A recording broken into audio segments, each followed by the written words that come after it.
Happy Inauguration Day, everyone.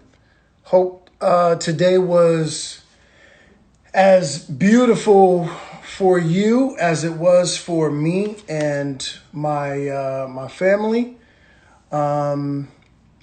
We had a pretty awesome day watching some adults go into the White House, or the People's House, as I call it. Yeah, today was pretty powerful, and I'm so thankful to have been able to share it with my children. My wife is out of town, so I was very thankful to be able to share that moment with my children. I'm going to be bringing someone up shortly, a guest, and we're going to talk about everything on my book, talk about things that happened today.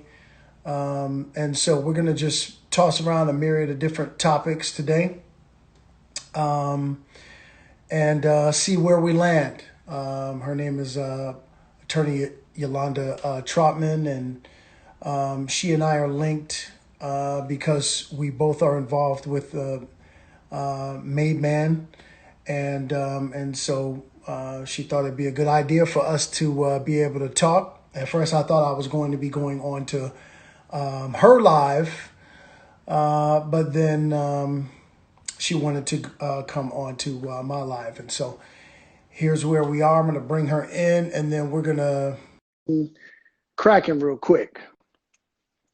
See where she is. Let's see. There she is. There she Hey. is. All right now. All Hi, right now. dear. All right. How are you? I am fantastic. How are you? Happy Inauguration Day? Happy Inauguration Day. Happy Bring Adults into the People's House Day. Yes, all of that good energy. How are you feeling? I feel, listen, I've been waiting on this. I've been having a party for the last 2 days Yeah. because, one, preparing for the reality star to pack up and get out, and for the adult to come on in. And I have been telling folks for quite some time, people keep tossing around this notion or this idea that um, there is no difference and I can't choose between the lesser of two evils. Well, that's the most ridiculous thing I ever heard of. I would rather have pneumonia than cancer. Right. So you can choose, you can act like you don't choose between the lesser of two evils, but if you choose it between McDonald's and Burger King, you choose in between the lesser of two evils. If you're filling up your gas tank and you look across the street and one says $3.95 and the other one says $3.75, you choose in between the lesser of two evils because that, whatever the price is ridiculous. But you choose in between the lesser of two evils. So every time I hear somebody talk about that, makes me want to pop my head off. So I'm just glad that we're in this space now. Sister Kamala is up in there. She made history today again. So yeah, today is a beautiful day. Beautiful day. How you doing, sister? Listen, I am good. So I didn't have on my chucks today, but chucks and pearls. Had on my pearls, had on my DST Nelia. Didn't get my chucks in time because I was on vacation, but I did have on red sneakers. So I did represent as best I could. So okay. I hope we got some time. We got a lot to talk about. Let's go. Oh my gosh. I'm ready. I'm ready. I'll stay ready. I'll stay ready. Yes. So first of all, for everybody watching, welcome to the conversation. We decided to go through Instagram Live tonight. So thank you for joining us. If you haven't done so already, make sure you like, subscribe, and follow at The Convo Pod Show here on Instagram, The Conversation with Yolanda Trotman on Facebook, and the new website just launched, which is theconvopodshow.com. This is a labor of love for me. I'm an attorney here in Charlotte. I'm also a former judge. And Dondre and I are connected, as you heard before I came on, through Made Man, which is an organization that is across the country where men and women that support men have been involved in making some major moves. So he and I are both a part of the National Think Tank, which is a tremendous honor to be surrounded by so many incredible men specifically that have been doing amazing things. So thank you for the opportunity to really just kind of talk about not just your story, because a lot of people that obviously follow you know your story. People who are subscribers and followers of the Combo Pie Show know you from when you very first put on your acting chops. And of course, you know I have to do it. I gotta do it. Go ahead. Robert. Let me tell you something. Anybody that's watching, first of all, if you're following us on the gram, drop a wave, drop a heart, let us know where you're watching from. If you're catching the live feed, let us know, send us a wave. But listen, any woman over the age of, well, I'm about to age myself, I'm gonna say 35. 35, I was gonna say 35. Had the biggest crush on you. Let me tell you something. You walked into the room at a Halloween party and that Dracula, was it Dracula? Yeah, it was the Phantom of the Opera, but yeah, it was very much Dracula-like. Same thing. Did I say Yo, don't clown me. Don't clown me. Same thing. But anyway, there was a cake and it was dope. And we didn't care about the cake. We all just wanted to be Vanessa. All of us. So and then of course we'll get into the other stuff, but in 3 words, who is Dondre?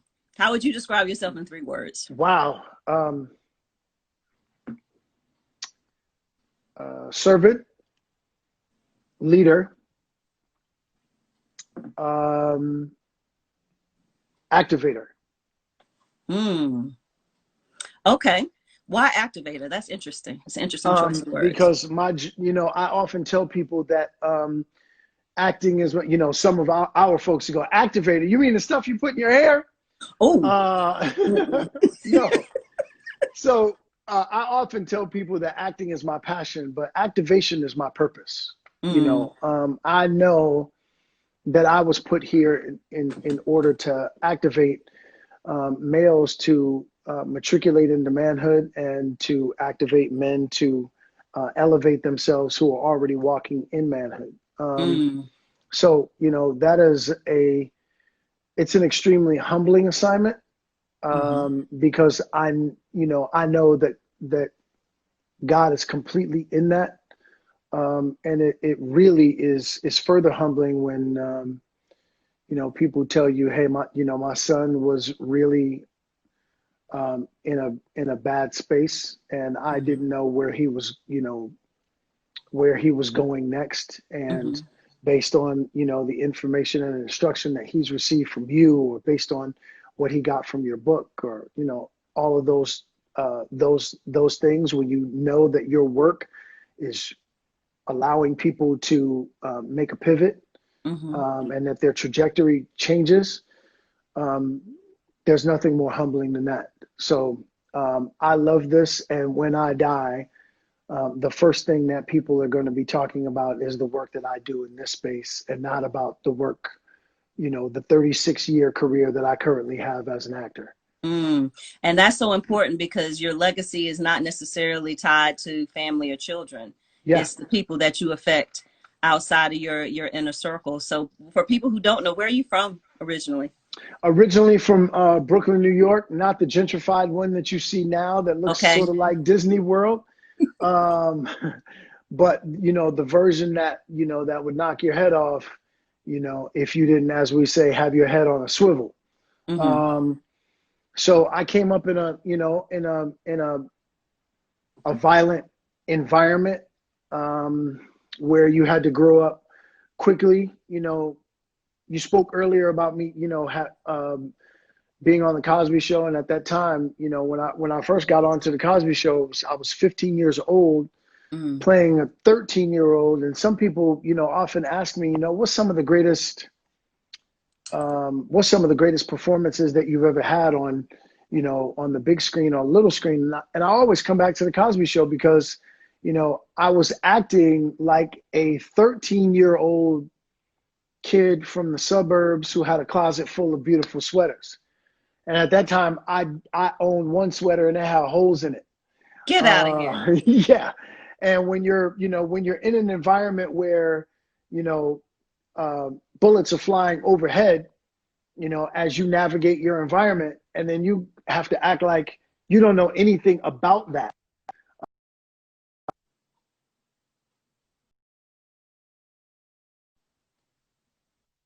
Um, that's an extremely difficult thing to, you know, to walk out. So, Mm-hmm. yeah, it was very challenging to be in that space and to, you know, bring to life this kid who really didn't have much life experience. And as a 15-year-old kid growing up in that environment, you age a lot quicker. So Mm-hmm. even though I was only 15, my life experience was that of a 20-year-old, you Wow. know, and here I am, you know, acting like this naive 13-year-old, you know. So Mm. that was a pretty powerful experience.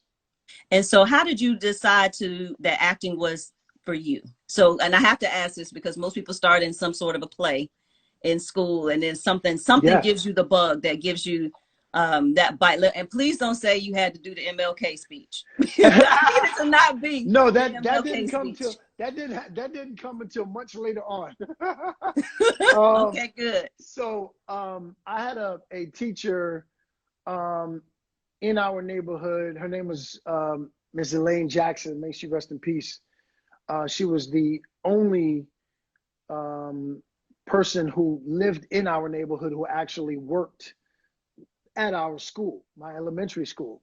Mm-hmm. And and she was the one in charge of doing the school plays, and she was constantly trying to get me to be a part of, you know, her productions. And she was an innovator. She was we need to have people from our neighborhoods, our environments, to be teachers and to be police officers, because you really are invested in your, you know, your neighborhood, your community, Mm-hmm.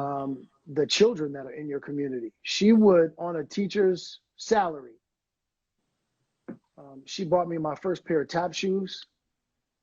Um, she she would buy the material to make costumes for the plays that she was putting on. I'll never forget the time where she rewrote West Side Story and she made it like an African production. She called it Harambe, and Wow. she adapted the story of West Side Story and turned it into this African version Mm-hmm.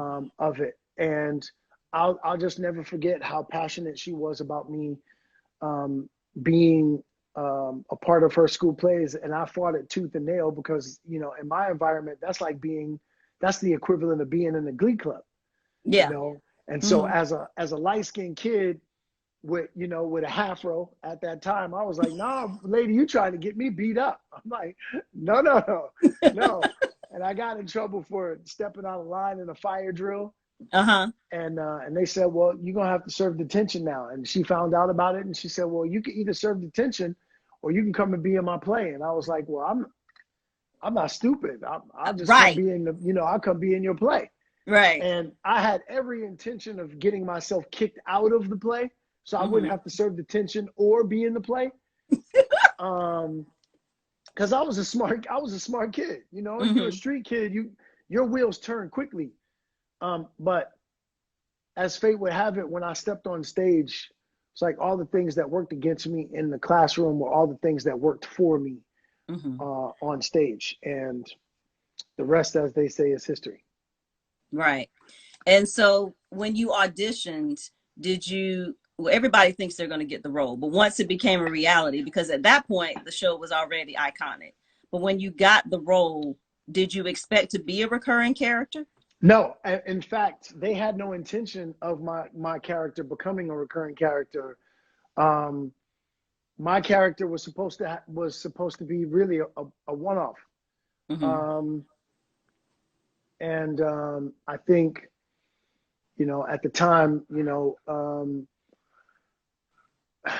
Bill saw something in me that he um, thought was special, and he asked the the writers to write another episode. They wrote me in another episode, and that next episode had me sitting next to him on the couch and doing this long monologue, and he would just sit next to me and, you know, and just react, you know, facially. And at that time, you know, we're doing a live show in front of a studio audience of 300 people. Mm-hmm. So this is my first job. I'm 15. I still live in the hood. Mm-hmm. And I'm sitting next to one of my comedic idols, and being able to hold the space and, you know, and improvise. You know, the first take, anyone who's ever worked with him will tell you, the first take is always scripted, and then after that, he's liable to go anywhere. Wow. And so if you're not listening, you will get lost. So his job is to just go for the comedic value in the moment. So after we did the first take, he would say to Jay Sandrich, director who directed Get Smart and a bunch of other, you know, iconic shows, say, Jay, we got that one? And he would say, yeah, Bill, we got it. And goes, okay, let's go. And let's go meant that was getting ready to go anywhere. Mm-hmm. And if you weren't listening, if you weren't paying attention, you were going to get lost. So because I was able to go, you know, toe to toe with him in that way, I'll never forget it. He took me aside and took me over to the writers and said, you all need to write some more for this young man. And so my character, you know, wound up stretching over 3.5 seasons off and on. Yeah. So that was pretty powerful. So you're going to love this. So for those of you who are just tuning in, my name is not Tempest. I am not Tempest. That's a lot. Tempest Bledsoe? That's right. Hilarious. I was like, I'm not Tempest. They're like, you sound just like her. No, not Tempest. That's hilarious. This is not a reunion show. This is not a reunion show. It's not. I am Yolanda Trotman, and this is the Combo Pie Show. Go this follow is me attorney on Yolanda Trotman. You're like, oh my God. AKA Vanessa. I'm kidding. Right. Not exactly. But I guess maybe the hair, I don't know. Anyway, moving right along.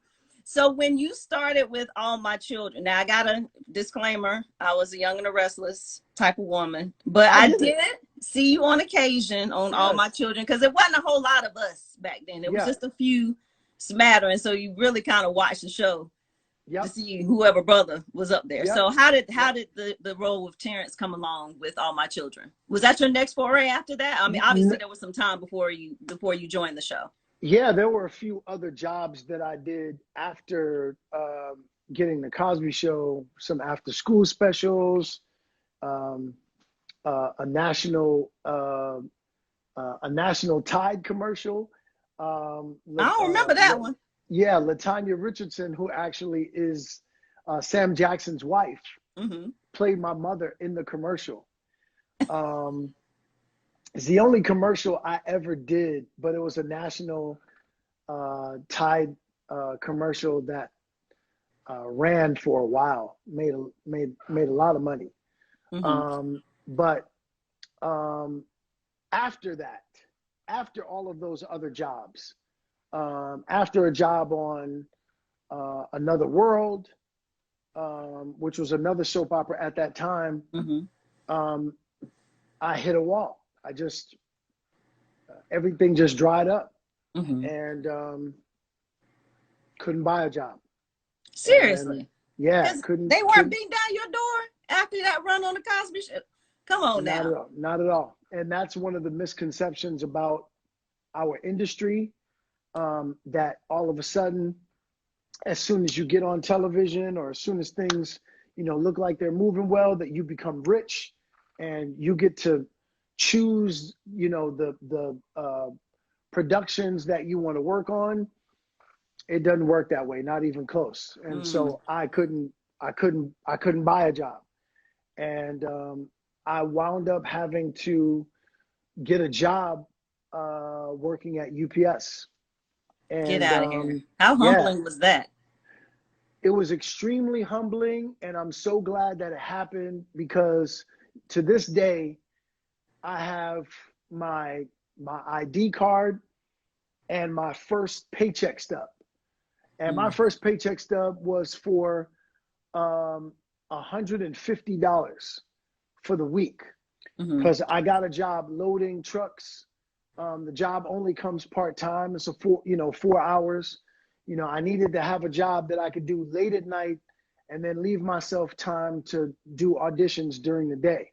And so I would load about 2.5 of those 18-wheelers that come cross country. I would load 2.5 of those by myself a night. Wow. Back-breaking work. It's back-breaking when, at the time I was living in Jersey. And so I was living close to where their hub was. And after my long nights of doing that, I'd have to walk home. I didn't have a car. I had to walk home in the downpour, the snow, it's freezing. But while I was loading those trucks, I was profusely sweating. So those walks home were some of the most lonely, isolating times of my life, but they were full of reflection. And I literally would have conversations with God, because there was nobody else out at that time of night. And I just said, God, whatever you have in store for my life, I promise you, I'm going to walk it out. I said, I just ask that you reveal what it is that you want for me soon, because I know that I'm not supposed to be here. I'm not judging anyone who is, but I'm pretty certain that this is not what you want for me. Right. So reveal what that is so that I can walk it out. And I had that job for a few months. And after that, I got injured because a package in breaking, you would have like this chute that is shooting down all of these packages, and they're trying to come into your truck, and you have to read the labels, zip, city, and state. I'll never forget that. You got to read those labels, zip, city, and state. And if that package doesn't belong in there, you got to get that joker out of there. And so packages would get log jammed, and they told you for safety reasons that you would have to stop the belt, break the jam, then go back, start the belt up again. Well, if you did that every time the belt got jammed, you would never finish the night. So many of us would just break the jam while the belt was still moving. Ooh. Dangerous, because packages are still coming. Right. So a package actually wound up falling over the chute, hit me on the shoulder, and knocked me off of the chute. And so I fell 15 feet flat on my back. And I wound up hurting my back. And so I was out for a little while on, work comp. And I just kept saying, God, I know this is not where you want me to be. I know this is not where you want me to be. Just reveal where you want me to be. And a week later, I got an audition for All My Children. And my beautiful friend, now, we weren't friends at the time, but now Kelly Ripa, she did my audition. And I'll never forget it. I said, God, I feel sorry for anybody who walks through that door auditioning for this role, because they in trouble. This is my job. I'm done with this. Right. And I walk in there. My boy Terrence Howard was one of them. A couple other brothers that, I've known for years were also auditioning for the role. And I just remember looking at them like, not today, sir. This is not your day. I'm sorry.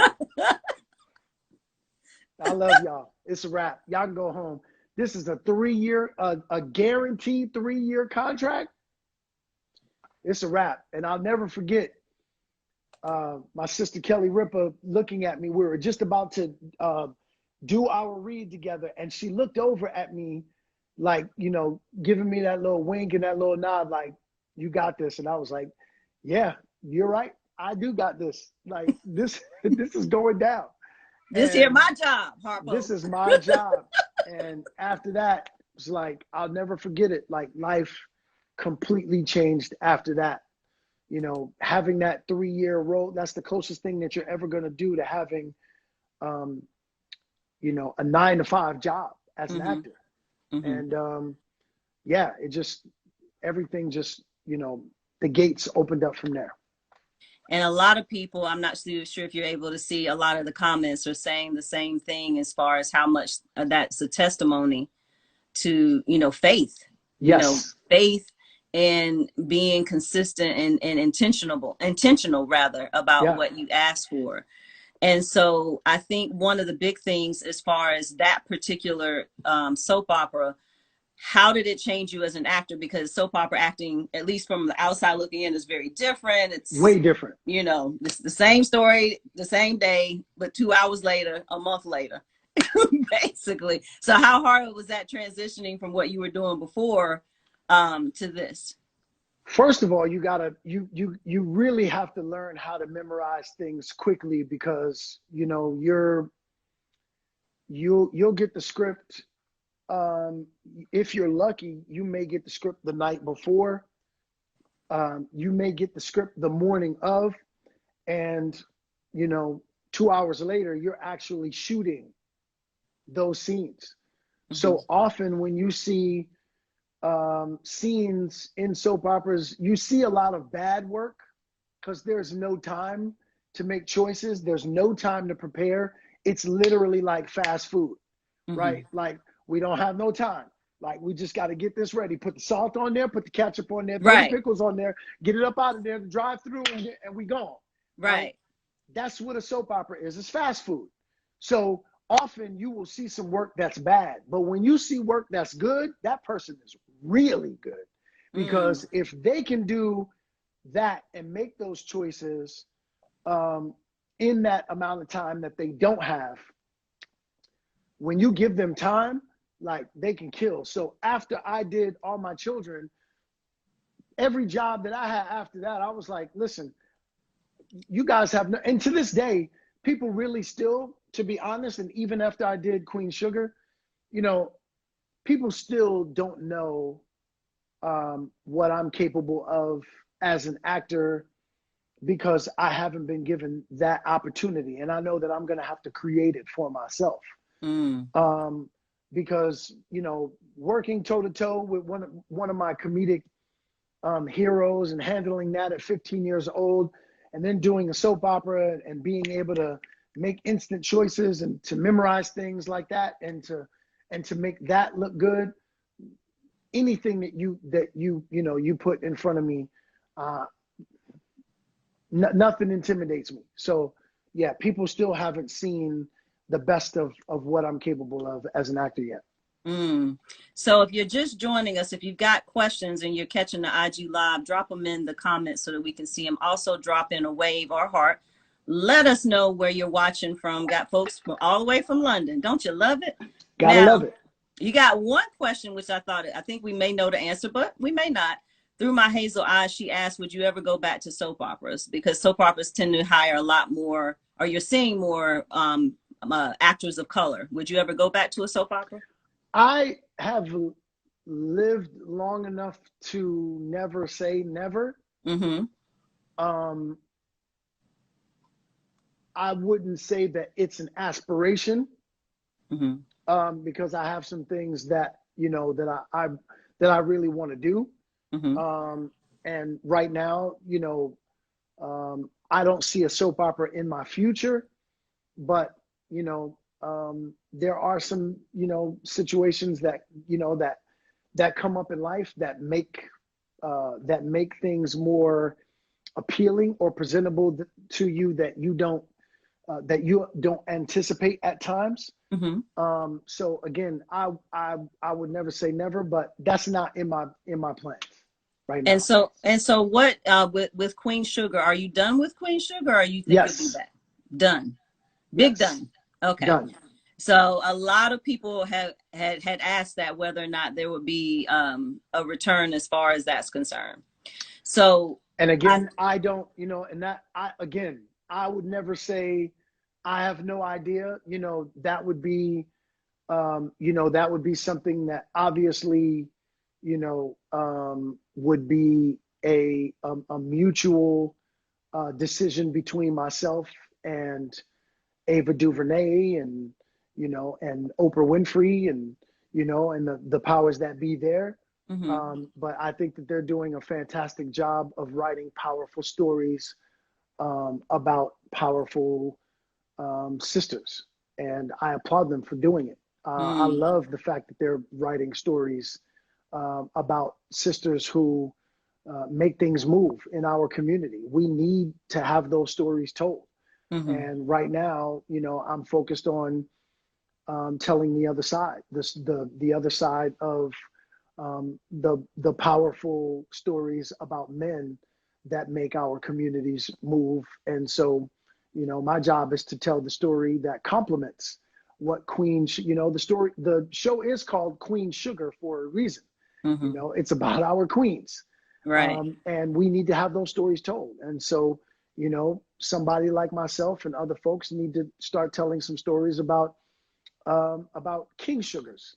Mhm. Mm-hmm. That's an excellent segue, because some people may not know that you're also an author. I see Yes. books behind you over the shoulder. Great placement. But the one that I started reading on, I haven't finished it yet because I just took a little bit of a dive into it, was Male versus Man. And I found that really interesting from the standpoint of really speaking to men about how to honor women.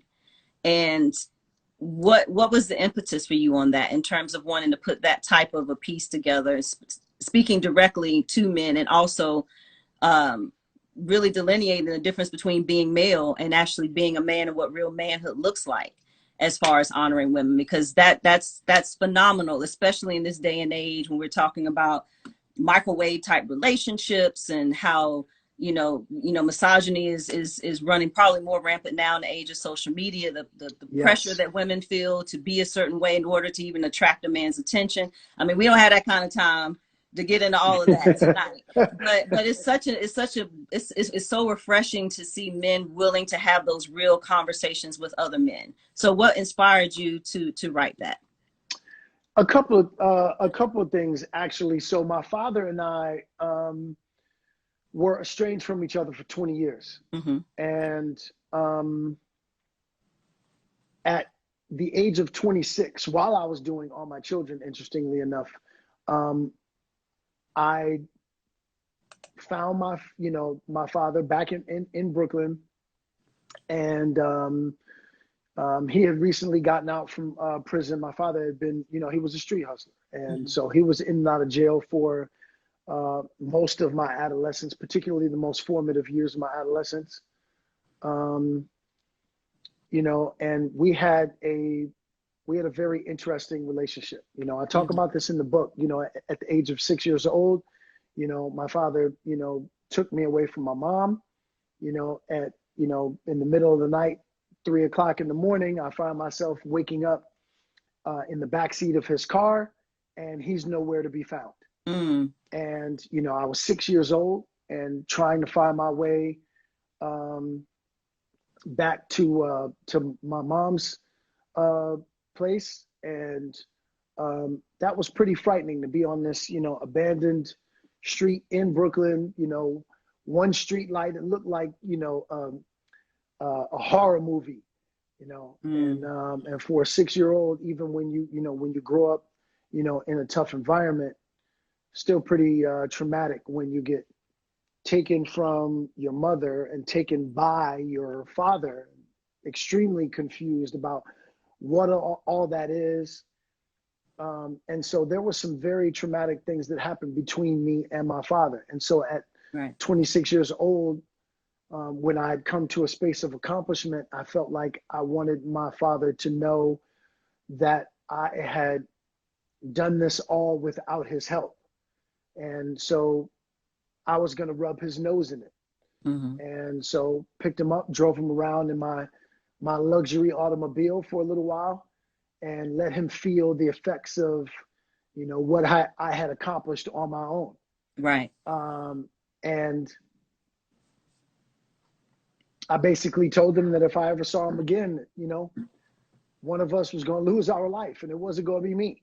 And that was the last time I talked to him until I was 46 years old. Mm-hmm. So 20 years had gone by. We were estranged from each other for 20 years, until one day my daughter comes, sits down next to me on the couch and just asked me a simple question. She said, "Dad, do you know where your father is?" And I realized at that time that God had sent me a messenger that was telling me it was time for me to heal that space. What most people don't realize is that you're not forgiving other people for them, you're forgiving them for you. And I was carrying so much pain as a result of, what I was dealing with, with my father. And that pain was causing me to be angry. And so I said, well, I don't know how I'm going to get to the other side of that, God. And I said, because I really still have a great deal of anger pent up behind our connection, and and that the abuse and the abandonment, the neglect. And I finally got to this moment, which was, instead of looking at my father like the 70-year-old version of himself that I felt like intentionally abandoned me, I started looking at him like the 7-year-old version of himself that never got what he needed in order for him to matriculate into his manhood. My father never got what he needed. And so subsequently, because he never got what he needed, he never had to give me what I needed. So rather than looking at him like a man that intentionally abandoned me, I saw him as a fellow brother whose development was arrested, like my development had been arrested. My mother taught me some great things that were the foundation of what I lay my manhood on, but my mother couldn't teach me how to be something that she was not. And one of the greatest misconceptions is that our sisters can teach their sons how to be men. They can teach them great principles of it. But in order to really walk out what manhood is, you have to get under the tutelage of a man if you want to become a man. Amen. And, I have a 16-year-old daughter, and it's impossible for me to teach her how to be a woman. Why? Because I'm not one. I can teach my daughter how to be in relationship with a man, but I can't teach her how to be a woman. So those things, in me realizing that with my father, and when I finally reconciled with him, I found out that he had become, in prison, he had become a man of faith. I had become a man of faith. And so now we had two men sitting across from each other. And I said, wow, my father had become a man because he had information, instruction, and accountability in prison in the form of Islam, right? And so it made me realize, wow, my father would have become a great man had he had great information and instruction at an earlier age. And so what I wanted to do was to pay homage to the young boy that was him, that if he had this kind of information and instruction and accountability, he would have matriculated into his manhood. And then I have an 11-year-old son. If God calls me home sooner than I anticipate, I wanted to have a playbook that my son could have that would matriculate him into manhood in lieu of me being in his life. And so those two things were really, they served as an activator for me to write this book and, to put it out in the world. And lastly, I saw my mother and my grandmother suffer in certain relationships that were with males and not men. And so what I wanted to do was to offer a piece of work that would help to restore and resuscitate our sisters by them understanding the difference between a male and a man so that they could appropriately partner themselves by knowing how to readily identify the difference between those two and choose a man. So how do we get this information though to men, frankly? Because unless they know the book exists, they're not going to know to get it, to pick it up, to read it, to share it. And while we have the beauty of social media, what are ways other than say sharing this interview or sharing these clips that we can really get this information out there? Because I think it's so critically important for women, especially today. And everything just seems amplified because of today, the history that was made and, you know, all of that. But the reality is that there's such a stark difference between being a man and what that means, like, and just being male. And I used to be, you talk about how teachers are important. I used to teach high school history and debate and speech. And, you know, I tease my educator friends now. Is like, I can't imagine being a teacher now. Back then, there was no social media. You barely had, if you had a phone, it had a green screen and there were no bars. You know what I mean? It was a flip phone if you were lucky enough to have that. So I can't imagine, you know, even with the kids that I work with I speak in some other things, like kids now have so much more that they have to deal with that we can never imagine. So how do we get that? How do we get this information to men and to young men specifically in the format and in a way that it starts to register? Because that's a process. Even if they get the information, it's still a personal process for everyone as they make that journey. How do we do that? So number one, we all have to become intentional about learning the language and being able to identify it. And then stressing to whether it's our nephew or our son or our, you know, uncles, you know, people think that we've been sold the bill of goods that manhood is an age. It isn't. Manhood is an agenda. Manhood is not. Wait. Say that again, sir. Say again. Manhood is not an age. You don't come into your manhood because you're 18 or 21 or 25. There's no magic age that turns you into a man. So manhood is not an age. Manhood is an agenda. My agenda as a man is to be a servant to the women and children in my life. That is my daily agenda, right? Manhood is not a destination. Manhood is a direction. A destination suggests that you actually get to a place and then you actually stop. Manhood is not that. Manhood is constant. There's no person who is in their the most elevated space of manhood. You can elevate your spaces of manhood, but no one ever actually arrives at the most elevated space. Every single day, I grow myself in my own manhood. I'm still only a human being. I'm still only made of flesh. Flesh in and of itself is imperfect, right? What matters is that I'm constantly in pursuit. I'm constantly in pursuit of what the elevated space of manhood is. And so when I say that manhood is not a destination, that it's a direction, I go, oh, there it is. I need to head that way, right? A direction. I'm constantly moving. When I say in that direction, I'm constantly heading in that direction. It's infinite. I never stop.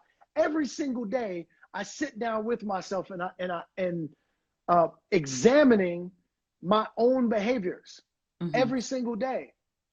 First, affirming myself, wow, that was good. Do that again tomorrow.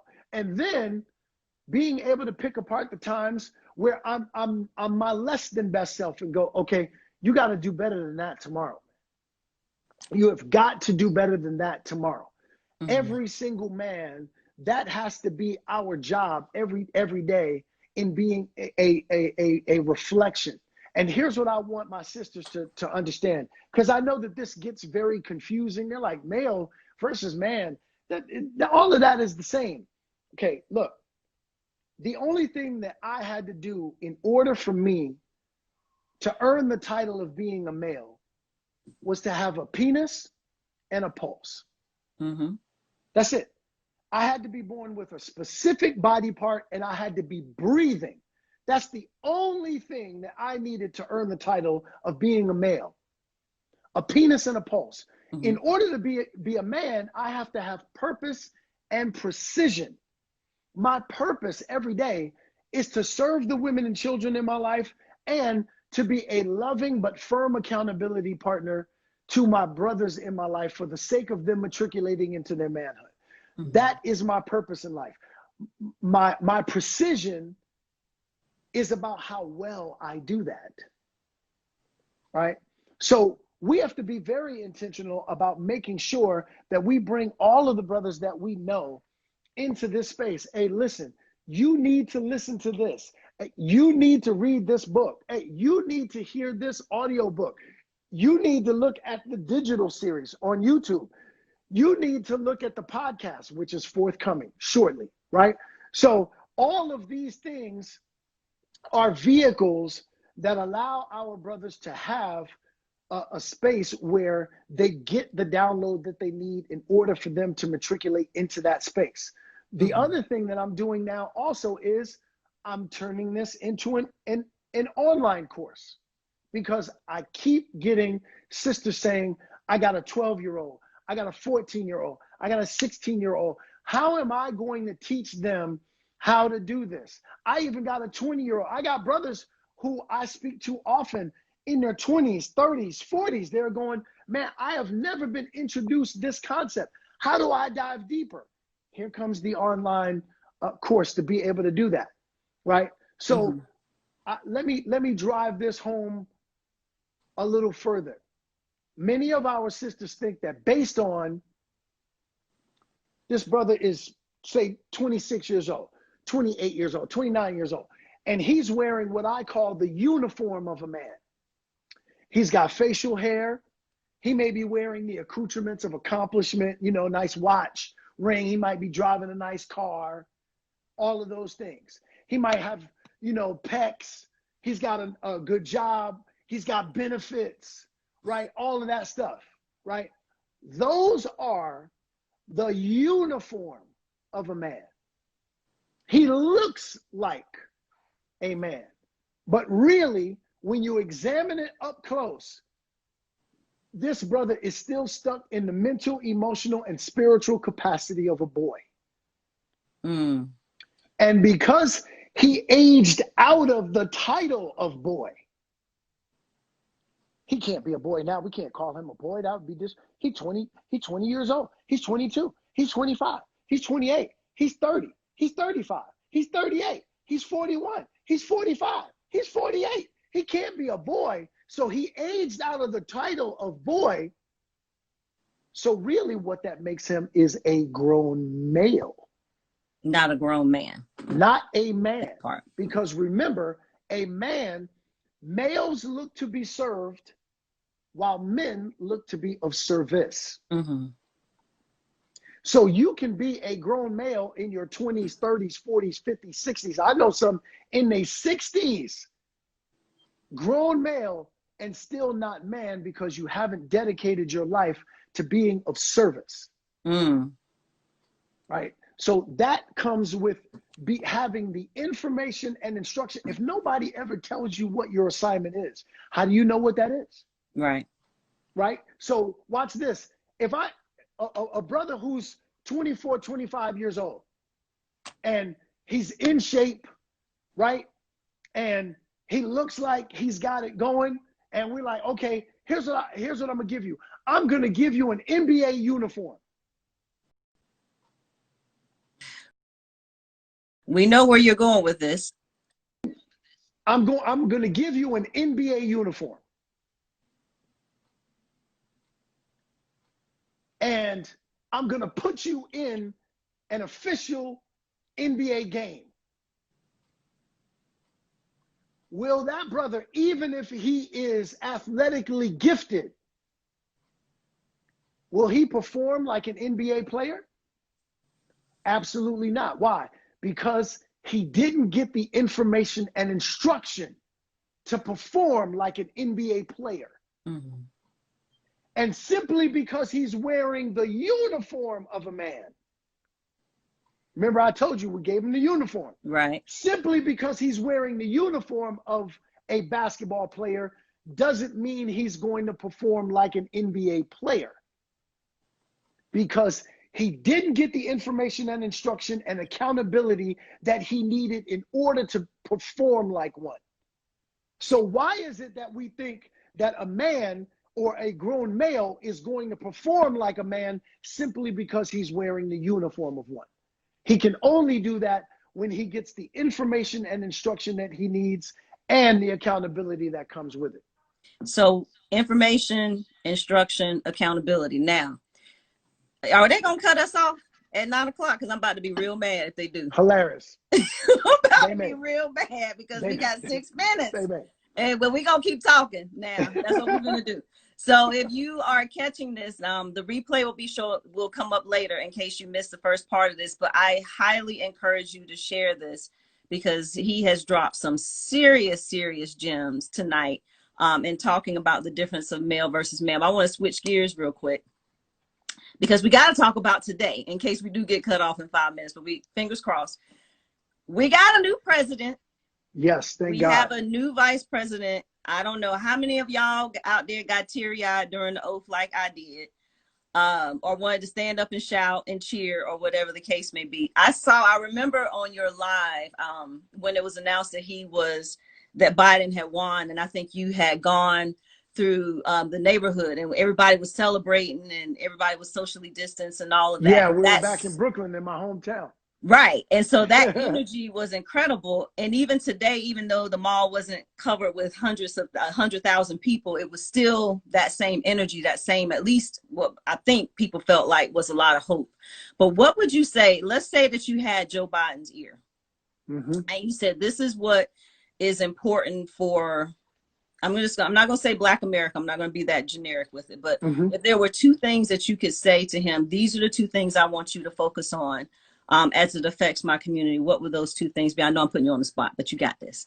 I live on the spot. So first, let's sort of reverse engineer this for a second. Donald Trump is the classic example of a male. Oh, wait a minute. If I had a mic, I'd drop it. Yes. Classic example of a male. Because remember, males look to be served while men look to be of service. Right. So Barack Obama, why? Constantly looking to be of service. How can I serve the people? Donald Trump, how can I serve myself and my brand? Had nothing to do with the people. He used the people to serve himself. That is a male. Joe Biden, listen, my people, here's what I want you all to know, and I talked about this briefly when we were, trying to figure out whether this was the person that we were going to vote for. We often think, and Barack Obama actually did this to us. He killed us because we felt like we needed to have a candidate that was Barack Obama. Who's our next Barack Obama? There isn't one. It's never going to happen again. It's never going to happen again. It's never going to happen again. The problem with our community sometimes is we want to date our candidate. This is not a date. We're not going to a steakhouse. We're not going to a restaurant. We're not going to the movies. He ain't We're paying, not holding hands. sis. We ain't paying. We are not dating. This is about who serves the people. Period. Right. Joe Biden has a record of serving the people. Is he perfect? The minute that you can say that you are, is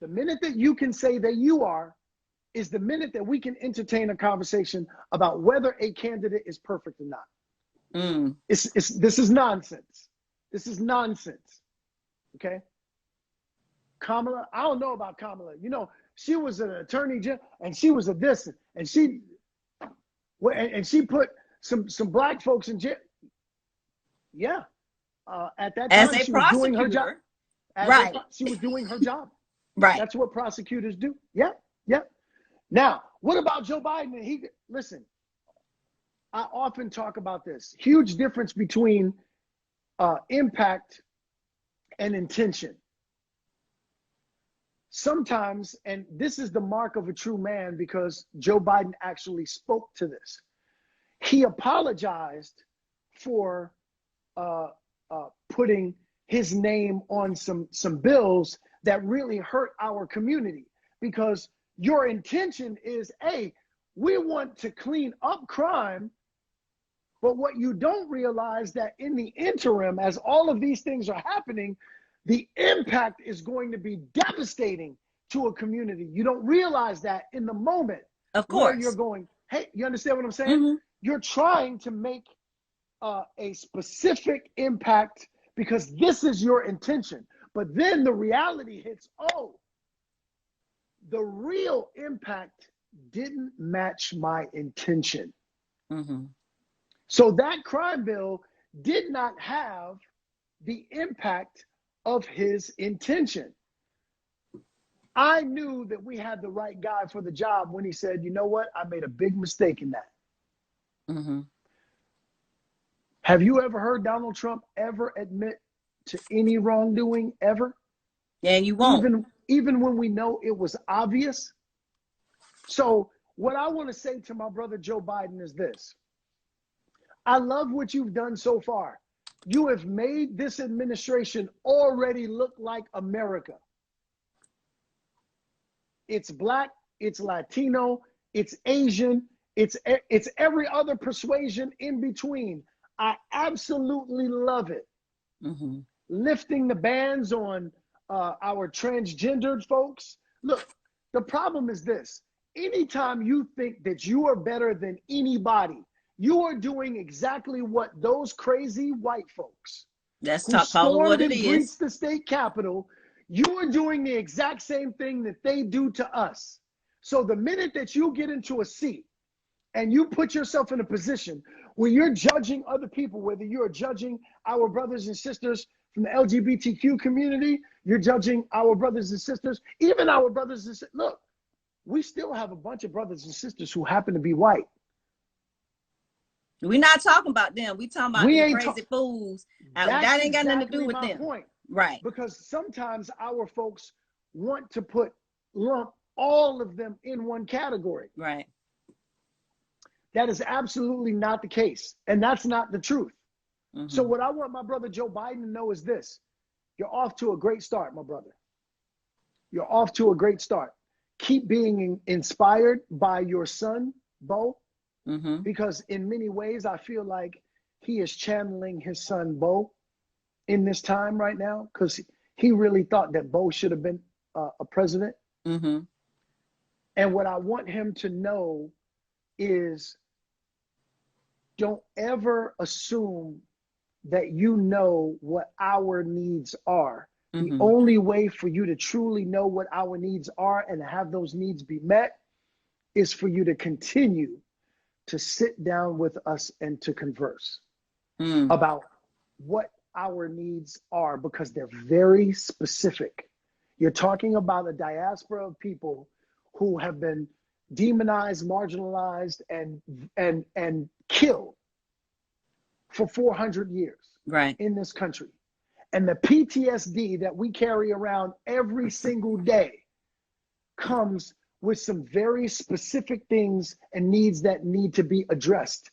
Come sit down across from us and talk to us about how we get our needs met. Because the truth of the matter is this. If Black people are not well in this country is not well. Very true. And I think that is the God's honest truth. That's the God honest truth. And we made it past 9. So let's keep going. We got a few more Yes. minutes. So here's the thing. But I think what's also very important on the political side is that we never really had an opportunity, because of everything that happened on January the 6th, to really celebrate what was the completion of the blue wave. We never got a chance to really celebrate Senator Warnock and Senator Ossoff's victory. We just never had that, because we were so enthralled by and shocked by what we were seeing, which was, you know, white supremacy on display, 4 years of white privilege on display. And I think that we're still traumatized, because at least the thing that seemed to be, I don't know if helpful is the word, but at least the media was calling it for what it was. It took a minute, because we're not going to keep calling them protesters. We're just not going to do that. They're rioting, and this is an insurrection. You need to call it what it is. Yes. And eventually they got to that point. I think I would say not because it was the right thing to say, but because the stakes became so much higher when it became people's lives, and of course our elected officials, their lives were at stake. But take all of that aside. What do you think? What do you think the bigger issue is that I think Vice President Harris is going to have to deal with? Because we saw misogyny on big parade during the course of her campaign, and even just how she is perceived, or the steps that she has to take as a woman, particularly a Black woman, in trying to address this. I get so frustrated, or we're focused more about how pretty she looks versus the words that come out of her mouth, or, oh, she looks so she's regal. so well spoken. Right, that part, which drives me crazy, especially having been in politics. I can't believe she's not speaking in broken English and slang. Right, that part.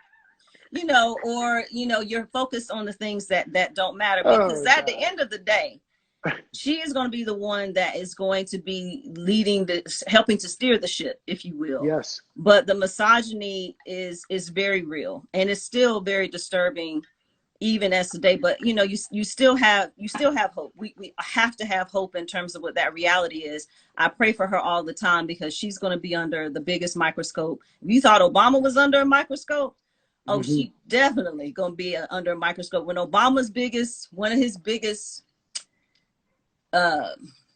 scandals was a tan suit.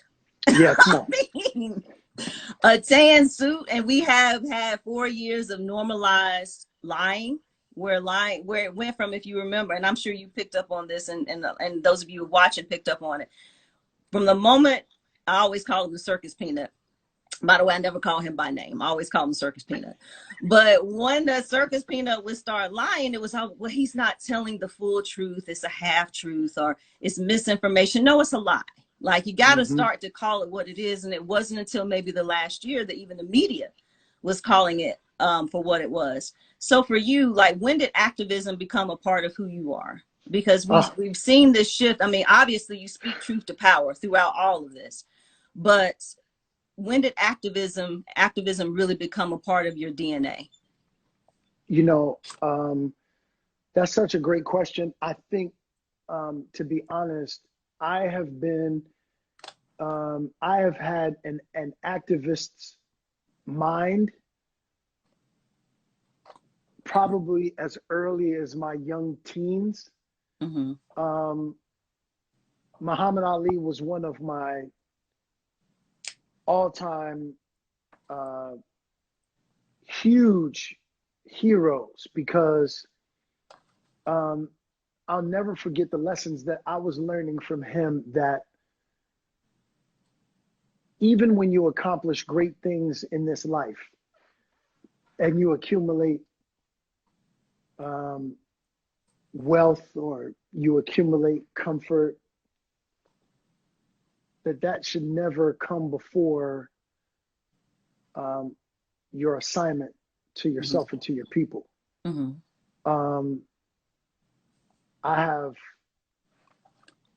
have paraphernalia of his. Layla Ali is like, you know, his daughter is like, I love her, because she, like, I every time I exchange with her, I feel like I'm talking to a small part of him. I've got books on him, all kinds of things. Malcolm X was another great example. Dr. King was another great example. And it's so interesting because I find myself being, those three men were enormous for me because I have the language that Dr. King had to use in space where he's around folks that want to kill him. Mm-hmm. Getting his point across without assailing the people that he knows he has to at some point turn into an ally. But with the spirit of Malcolm X, of you're not just about to sit here and beat on me, because if you put your hands on me, I'm gonna smack the taste out your mouth. Right. And then Muhammad Ali, because none of this, my life, is bigger than my assignment as a man, as a servant. At the end of the day, when I die, again, they're not going to be talking about what kind of actor I was. They're going to talk about what kind of activator I was. And so for me, I have to run the balance of being all of those things. And I'm very careful and very intentional about not allowing my activism to kill my optimism. And I think sometimes for our folks, that's a hefty line to toe, because it's so easy, particularly when we look at what happened with those folks storming the state capitol, and all of those people lived and walked home. When all of us around, not just walked home, Dondre, walked around like chilled, did Instagram lives, Facebook lives, that went to Subway and Mickey D's and had phone calls and posted it on their thing, went back to work and all kinds of other madness. And we're sitting there, and every Black person on the face of this earth knew that if that had happened, and the only difference would have been melanin being infused in that story, that it would have been a bloodbath. Yes. And that Black bodies would have been laying, so they would have honestly had to scrub blood off of the grounds, because it would have been completely stained. Because Black bodies would have been everywhere. And the fact that, and this is what I have often said when I talk about privilege. The privilege is, and this is what I want my brothers and sisters to hear of our diaspora.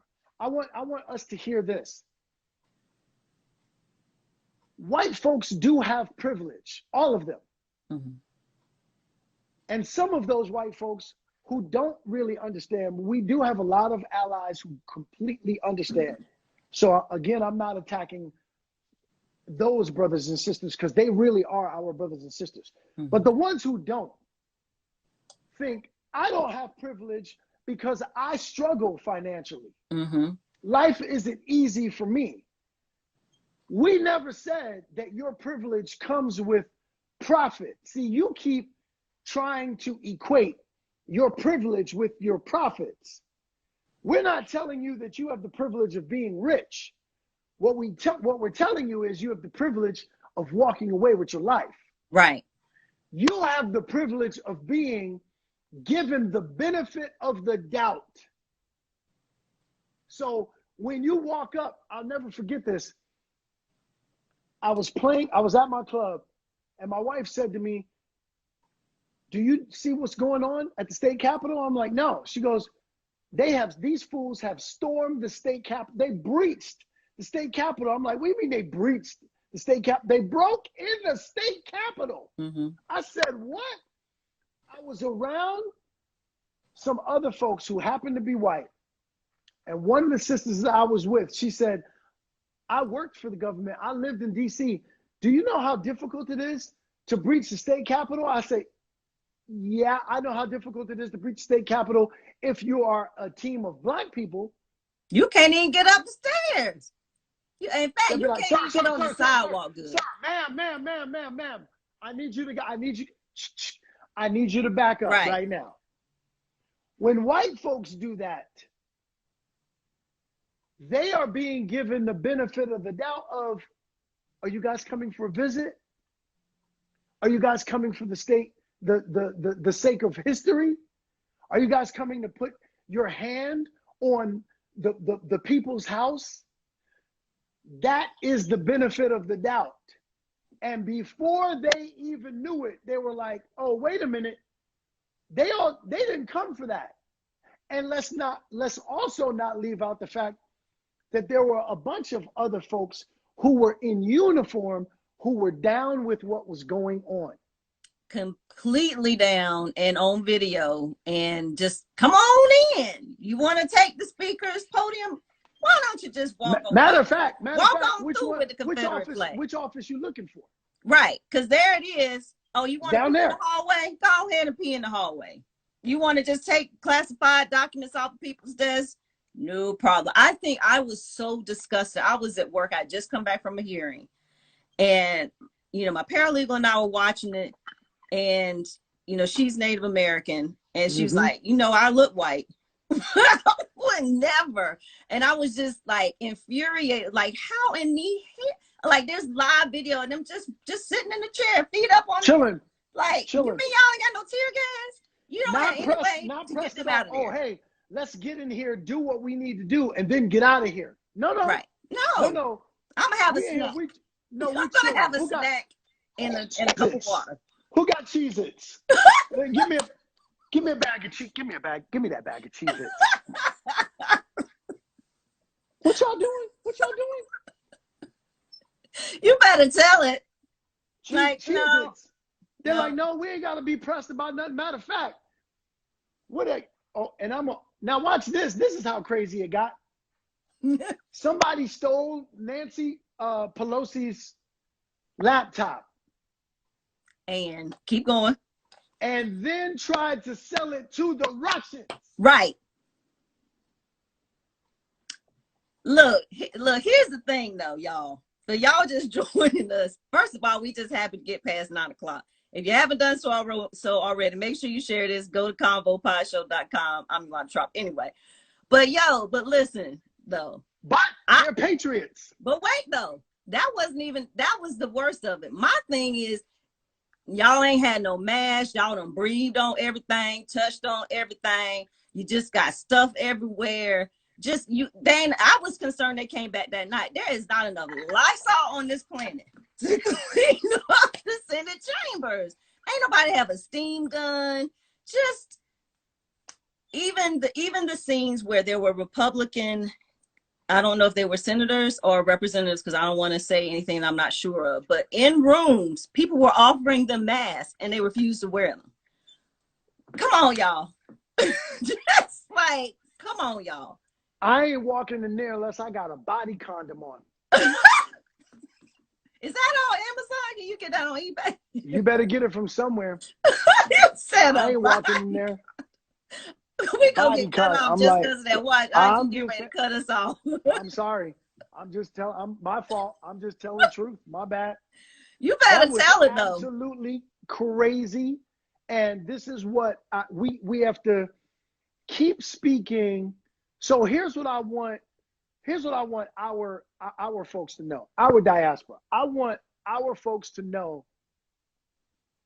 that it is our job to keep being a bullhorn, but a bullhorn in the sense of we're constantly telling the truth. But I want us to begin to start telling these truths with a little bit of sauce on it, so it can be a little more appetizing. Because here's what's happening. We could sit here and we could bludgeon everybody to death with what we know the truth is. Mm-hmm. But here's what we also need to realize. We can't do this country without our white brothers and sisters either. Yeah, true. They can't do it without us. So what do we do? Do we do a tit for tat? Okay, so now this is what we've had to go through. So now we're going to bludgeon y'all to death. Meanwhile, we're still sitting in the same place, which is a divided states of America. We got two Americas. I have said already, look, if this experiment doesn't go the way it's supposed to go in the next couple of years, Canada is looking really nice, smells really good. I've been there. I ain't never been.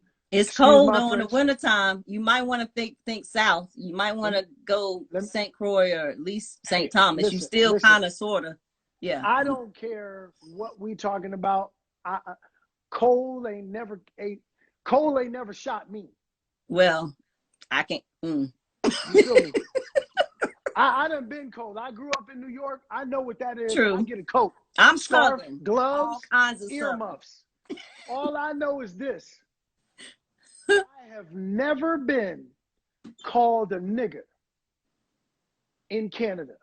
I ain't never been treated that way. As a matter of fact, I have never felt like my color. I have only felt like my character. And I am getting to the point in my life, and this is where I know I'm really like, I'm really coming into my space of, all right, man, it's time to like, yeah, I'm becoming an elder. I ain't got no time for the nonsense no more, man. I'm done. Well, so if we don't get this turned around by continuing to help build this bridge, because we helped build this country, and now we've already shown that we're the superstars of this country. If it weren't for, well, let's put a pause there for a second, because I think that's super important. The blue wave would not have happened but for the votes of people who look like us.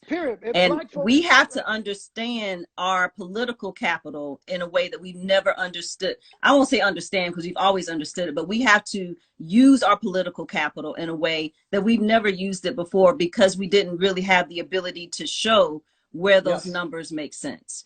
And why you can't just take our vote for granted. We had a mission this time. The mission was to get the circus peanut out. We got to get this thing done. But now that that job is done, we can't afford to make the same mistakes that we did and not exercising that capital in midterm elections and all of that. We got to make sure that people have that, the Biden team, and they have what they need as far as the other pieces of our government in order to make it work. Oh my gosh.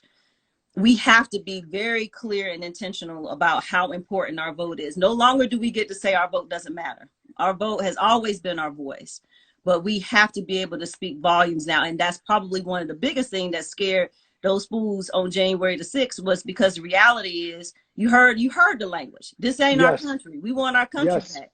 It wasn't yours to begin with when you first got here. So we want our country back. You're like, okay, so you want us to give you back what you stole. That's hilarious. Right. Shout out to Vancouver. I saw some folks say, you know, what part of Canada? And super shout out to my brother Graham, who is up my super good friend in Vancouver. And this is where isolation breeds ignorance. When you don't have any friends who happen to be white, you will hate everybody. When white folks don't have any friends who happen to be black, you can hate everybody. This is why we can't isolate ourselves. When I was working in Vancouver, I met my brother Graham, another brother who just happens to be white, and we met while he was working at a golf course. I'm a huge golfer. Say it ain't so. Wait. You know, I just started in August. It's like my jam. We're going to talk about that some other time. No, you don't. Listen, golf is, that's life, right? It is. It is. I tell all of our folks who will listen to me, I'm like, listen, don't judge it because, you know, you've had images of it being this white game. There's no such thing as a white game. Everything that I mean, just look at what Tiger did for the game, right? It's such a phenomenal game. And my brother Graham and I, we met playing that game, and he restored my faith in my white brothers and sisters. You know, I have great allies like my sister Kelly Ripa, you know, like, you know, my sister Paula Marshall. There are folks that where I go, okay, it's not just my imagination. There are just some folks that are out here that have been taught some extremely terrible and toxic things that they think about us, and they have isolated themselves in the experience of us. But I will introduce you to some dope white folks. And I got to tell you, let's just be 1,000. We know every brother ain't a brother because of color. All kinfolk ain't skinfolk. Stop playing games right now. Kinfolk. My bad. Right. You know what I meant. I couldn't trust me, right? Because we know we got some folks that we would trade. That can't ever come back to the cookout ever again. You can't get a takeout plate. I don't even care if you bring the yak. You can't come. You're done. You done. and all of those folks that I would meet, my brother Graham, I would trade about 10 of our skin folk for my brother right there, because I know that dude got my back, because he sees me like I see him as brothers. We don't see, listen, I hate when people go, well, I don't see color. I don't see color. Well, then you're stupid. This is true. That's the first thing that you see. I see skin color. I see the fact that my brother Graham's color doesn't match mine. But here's the thing. It doesn't matter. The only thing that matters, look, when James Brown said, I'm black and I'm proud, everybody thinks that James was talking about skin color. Do you know that we come in all different shades? Our hues come in all shades. We could be the lightest of the lights and the darkest of the darks. So it didn't have anything to do with color. He was talking about consciousness. Right. He was talking about consciousness. You think Malcolm X was the darkest of darks? You thought Angela Davis was the darkest of darks? We would have to trade in a bunch of folks that have moved the chains of our struggle as a diaspora people. We would have to trade those folks in because they were light, they had freckles, they had red hair. It didn't have. They were not the Marcus Garveys of the world. How? Okay, but I got you. But the color was about our consciousness, right, and not about our skin. And our country sometimes can't see our humanity because they can't see past our hue. So we got to start teaching ourselves, yo, this is what this game is about. And we got to start identifying who our allies are. It breaks me down whenever I hear our people just put all white folks in one bubble. I'm not down with that, bro. I'm not down with it, because I'm telling you, there's a couple of y'all running around right now who, watch this, don't nobody want to have a tough conversation about what we do with our brothers and sisters who are busting caps each other every single night. Right. Now you think I'm not trading one of them for a couple of our allies who happen to be white all day long? Because let me tell you something. You could sit here and you could talk that all you want, but somebody who will put a gun to the head of another one of our brothers and sisters, squeeze that trigger, and somehow we supposed to be cool with that. I'm a man. I ain't cool with none of that. And I called this behavior out when all of these protests were going on and police officers were killing our folks, and all of these gangsters who will pull out a gun and quick to shoot another one of their brothers. But you had an excuse to kill who you call crackers, who you call devils, and you didn't shoot nobody? You didn't shoot nobody? You saw them killing your own brothers and sisters every single day on the news outside, and you didn't go out. You had a permission slip to kill who you call the devil, and you didn't shoot not one of them. Right. You turned around and shot 10 of your brothers.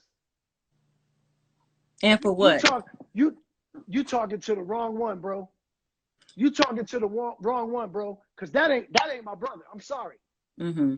I love you, but that ain't my bro. And I think some of the reality that we have to keep in mind too when we're talking about politics is being able to stand in truth. Because what I said earlier, I mean, lying has been normalized, but I think the thing that most of us who watched what happened on the 6th is like, you doing all of this over a lie. Period. Like none of what you're saying is based upon a fact. Nope. He lost. Period. None of the other theories or any of that matters. And so all of this self-righteous indignation, we know that's not what it was. It was, we all know that it was based on race, but we could talk about that another hour. And I'm afraid we're going to get confused because we've been going at, but listen, let me ask you this real talk though. Do you think that the fact that you are as outspoken and passionate as you are, do you fear that could impact your ability as an actor? I don't fear anything. Okay. I know that it is there's a huge difference between being fearful of something or being concerned about something. So I have a concern that some people who pull the switches, I mean, I've already lost jobs based on the fact that, you know, I'm not down with telling stories about Black men that we are all monolithic and that, you know, every Black man is this toxic individual that's bad for our community. And there are a whole bunch of, listen, look on television right now, look in film right now, and see the amount of projects that are telling stories about Black men, and they all look the same. There's no distinction between males and men. They're all telling stories about males that are toxic, that are dangerous, that are harmful to themselves and our community, and they continue to be called men. And I ain't down with that. And I have said to people who are very influential people in our industry, I ain't down with that. And so I know that puts a mark on my back. But watch this. I sleep in peace at night. Because I refuse to sell. All I know is my job is to walk out my assignment, and God will take care of my profits. God will take care of the things that I can't take care of. So I'm not worried about paying a bill. I'm worrying about paying off my purpose. I know that God was intentional about creating me to walk something specific out. And I'm more concerned about pleasing God than I am concerned about pleasing anybody. So yeah, I do have some concerns, but I don't have no fears about anything. I don't live in fear about anything. And that's not how, look, I've had a gun put to my head at 14 years old and had a dude tell me to tell my boy to run his jacket or they were going to kill me. So what are you going to do to a job?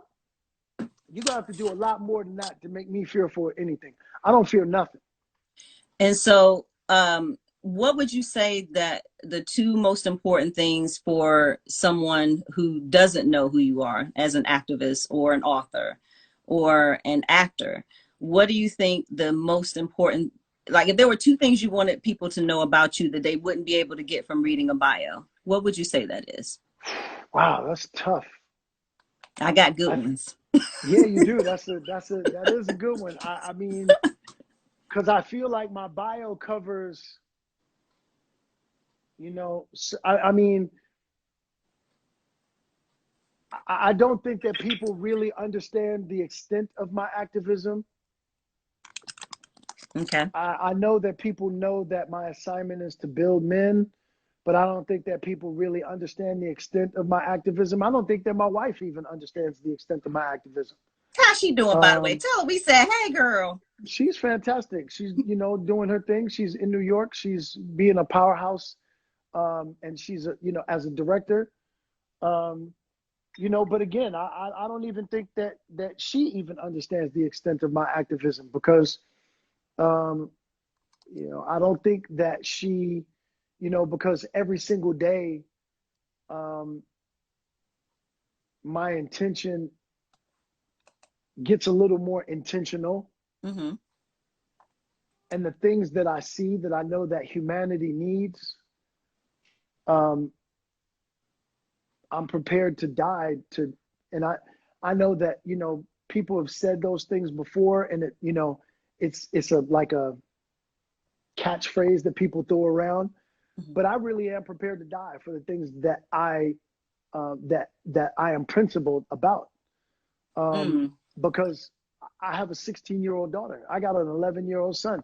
My job is to make sure that this world, in particular, this country first, comes to a place that it's supposed to come to because I want my children to come into a country that's healthy and whole and that Mm. sees each other as brothers and sisters in humanity. As my sister Jane Elliott, who happens to be white, in case those are not familiar with her, as my sister Jane Elliott would say, we are one race. We are the human race. I love her. And I she's love her. dope. She's dope. I love her, and that's my sister. And we come in a bunch of colors, but we are one race. We Mm-hmm. come in a bunch of different colors, and unfortunately, we also come in different forms of consciousness.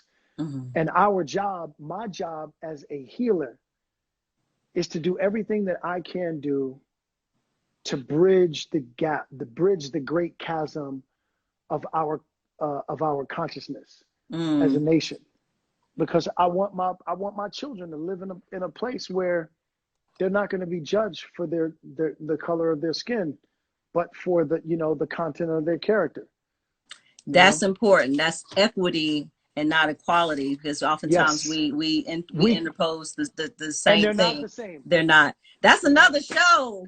That's another show. We gonna get kicked off. But listen, That's another for show. those of you just joining us,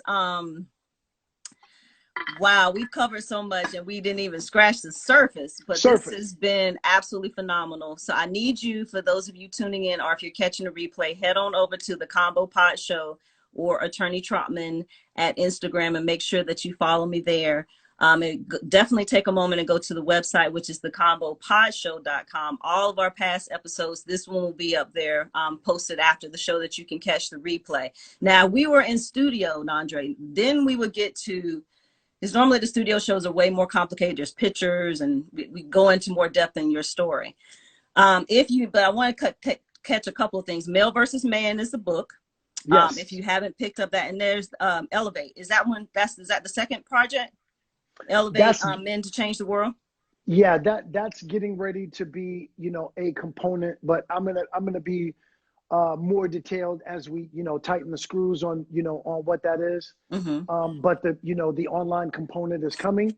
Okay. But for now, what I really want people to do is really invest in the book, in the audio book. Mm-hmm. Pray for me because I think there are people who are really talking about the fact that they want to see me have my own talk show. Duh. And Oh, I'm sorry. Let me bring it back. Let me bring it back down. Bring it back down. Bring it back down. Yeah. So I have someone special that is two people, in fact, that are sort of quarterbacking me coming into that space of having my own talk show. It's something that I'm really passionate about because I know that I have language that I think that people need in order to be able to see certain things that they're unable to see. And I really think that I can get people to see certain things based on that. And I'm very passionate about it. I love humanity. And of course, I love my people first and foremost.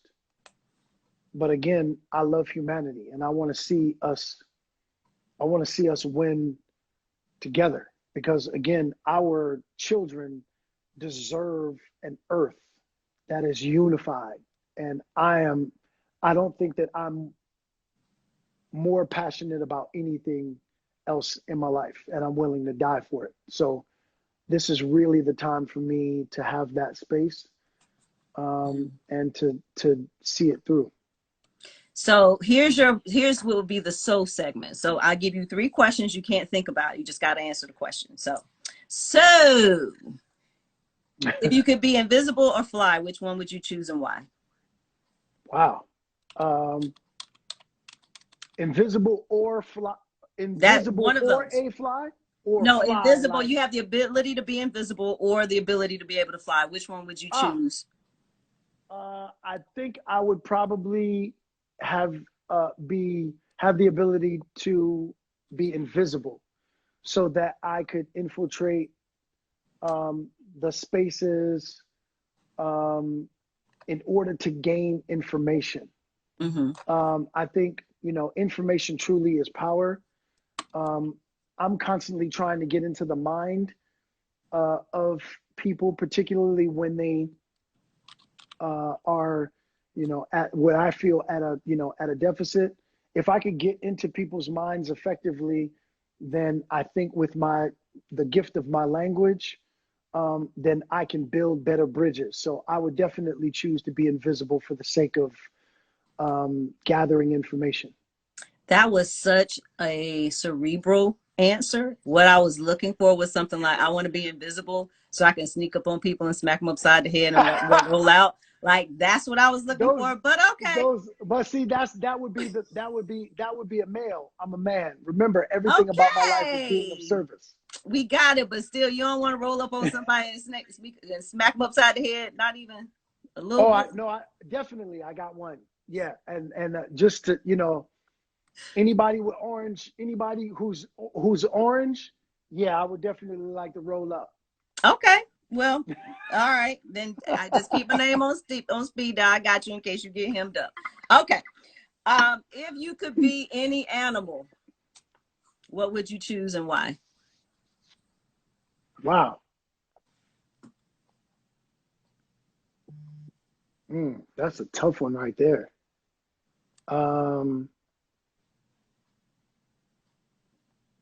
Wow. I knew this would be a good one for you. Yeah, that's a tough one. Tattooed on my arm are 4 Black Panthers, and I got them very early on in my life.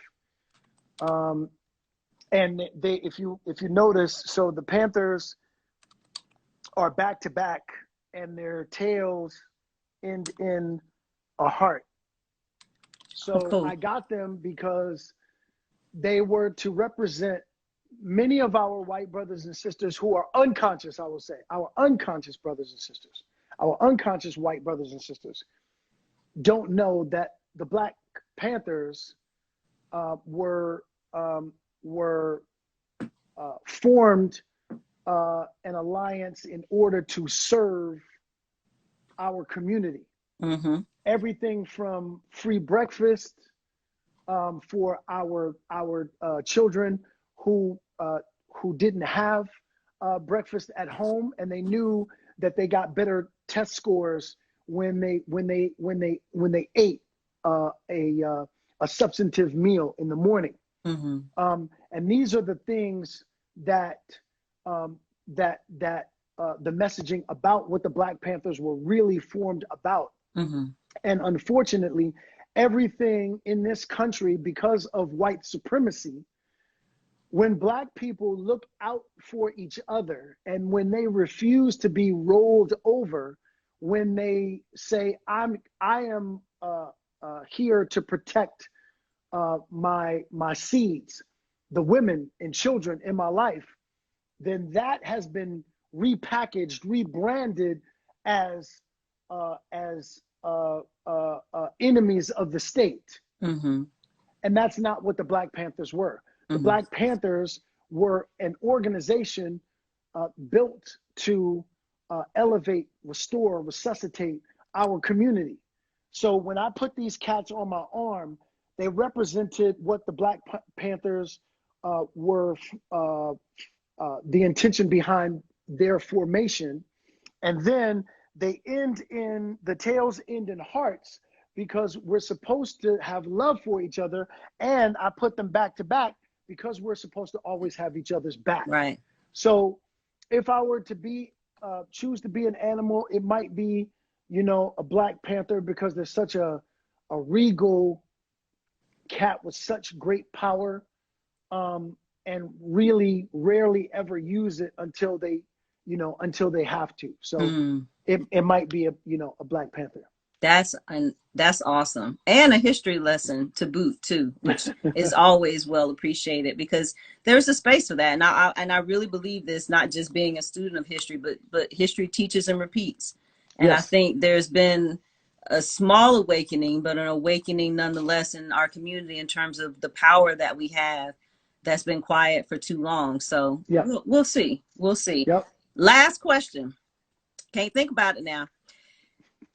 Every time you enter into a room, this song plays. This is your theme song. So every room you walk into for the rest of your life.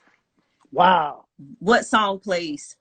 And you have to imagine it, because we got to paint the picture. So there's somebody walking behind you with a giant boombox. I'm taking you back. And this is the song that is going to be, that's going to push play every time you walk into a room. My Philosophy by KRS-One. What? Boy, stop. Okay. So, and the reason why is because my brother is so cerebral, like one of the, you know, first of all, a conscious lyricist, and at the same time, I don't think any hip hop artist really wants to step to KRS-One at all. So in terms of battle rap, I don't think anybody really wants to step with him, knowing that they're gonna get lumped up. Right. And I think that he represents what I feel like I am in terms of he coined a phrase, edutainment. Mm-hmm. And I really feel like that is where I am, where I want to educate my people while I entertain them. The Cosby Show was such a, and just so everyone knows, my intention is to do a show where I am a dad. I'm working on a show now that's about, loosely based on my own family life. My family life is hilarious. And so now I am, you know, I'm a father, and I want to do a show where the father isn't being raised by his wife and his children. I think it's really important. The Cosby Show was so impactful on our culture because we had more of our people seeking higher education during that time. We were actually doing better because we were seeing images of ourselves better. We saw a doctor and a lawyer in the same house, and that they were building their children not by beating them to death, but by building them to death. Talking to them, having discussions. I can't tell you how heartbreaking it is for to hear that we often turned out great because, you know, we got beat. Now, without getting too deep, that's another show, Dondre. That's another show. Our slave masters beat us, but our slave masters never beat their children. Mm-hmm. So you didn't become who you are because you were beat. You became who you are despite being beat. Mm-hmm. I have never beat my children a day in their life, and my children are doing great. Mm-hmm. We sit there, we actually have a conversation, and I'm not judging anybody who does. I want to offer this as a space of assessment and not judgment. I want our folks to begin to rethink, what we're giving our children is we may be teaching our children that conflict resolution is through violence. And that's a dangerous proposition. And our children already have a PTSD. And so now we give them more PTSD that's coming out of our own home, because now if the person who's supposed to protect them, the people who are supposed to protect them, mom and dad, if they beat them, and sometimes mercilessly, senselessly, we all have, we either come from that or we know somebody who comes from that. Mm-hmm. And so now you want that person to be someone who leads with love when they've been raised by someone who's supposed to protect them and to love them and to build them, beats them with shoes, boots, extension cords, sticks. How can a human being lead with love when they have been mercilessly beat by someone who was supposed to love them and build them? Mm. Like, that's a very tough thing. So I just want us to receive that and say, there may be another pathway forward for us. We might be able to make some different decisions. Yeah, and I think, but part of that too, and if we had more time, we would have to do a deeper dive into some of those generational curses that created all of that to begin with. So, so my philosophy: you want to be invisible. My philosophy, Black Panther, and you're gonna be a Black Panther. I can dig it. Show enough, right on. I love it. So listen, I'm gonna let you go. This was fantastic. Can you believe it's almost 10 o'clock? First of all, shout out Instagram for letting us go past an hour. Let's just get say it, that. IG. We love you for that. I see you. Okay, don't break up your people. You see it. Yes, thank you so much for that. But listen, we got to do this again soon. Such a pleasure to just have a very open and authentic conversation with you. If you're not following Made Man Official, definitely follow Made Man Official. That's how we met through the think tank, 100 days. We're getting ready to launch some major initiatives there across the country to kind of keep some of this work going. And listen, y'all, we've got a lot of work to do. And we have so much more to celebrate beyond today, and so many other things that we have the power and the ability to do as people. And we can't have that lost. So if you haven't gotten the book, it's Male versus Man. Information, instruction, and accountability were one of the major takeaways that we talked about tonight. And it's always a pleasure, Robert. I had to hit it one more time. But listen, thank y'all for tuning in. Go follow the Combo Pod Show. Go follow Attorney Trotman, and definitely visit the website at thecombopodshow.com. Thank you, my dear. Of course. Get some rest. It's 10 o'clock here, and we won't slap out. Are you East Coast? I'm on the West Coast, so it's 6:50, and I gotta go feed my babies. Well, go feed the babies, and I'm gonna have me a brown liquor drink. Yes, go get it. My people, Male versus Man, here on IG. Follow that. Go to YouTube and check out my digital series where I interview people like Will Smith and Kevin Hart and the like. You can always go to my website, DondreWhitfield.com. But yeah, keep looking out for this information. And of course, go to go to Amazon and order Male versus Man. I promise you. Hey, listen, if you don't love Male versus Man, DM me and I'll buy it back from you. Now, you know, I can't, if you get hemmed up, I can't help you on this one. I ain't worried about it. I just told you earlier, I don't fear nothing. I heard that. I heard that. So definitely go cop the book. Thank you so much. Had a blast. We definitely got to do it again soon. Definite. All right. Definite. You have a good night. Tell everybody we said hey. Sis, you too, without a doubt. And we'll talk soon. Y'all stay safe out there. All right, yes, y'all. Indeed. Okay. Bye now. Peace.